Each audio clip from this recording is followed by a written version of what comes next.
పెళ్ళైన దగ్గర నుంచి నన్ను బాధ పెడుతూనే ఉన్నారు. పిల్లల మొహం చూసి ఇన్నాళ్ళు మీతో కలిసి ఉన్నాను. ఇంకా మనసు చంపుకొని నేను మీతో బ్రతకలేను. ఈ ఇంట్లో ఒక్క నిమిషం కూడా నేను ఉండలేను. ఇప్పుడే వెళ్ళిపోతున్నాను, మళ్ళీ తిరిగి రాను. అమ్మా అమ్మా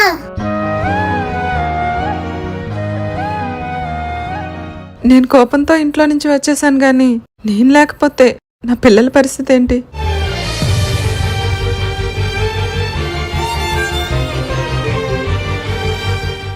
నేను బ్రతికుంటుండగా నా పిల్లలకు ఆ పరిస్థితి రానివ్వను.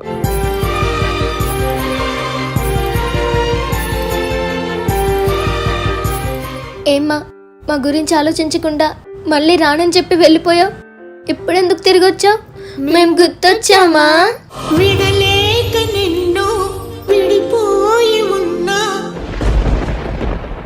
కలిసే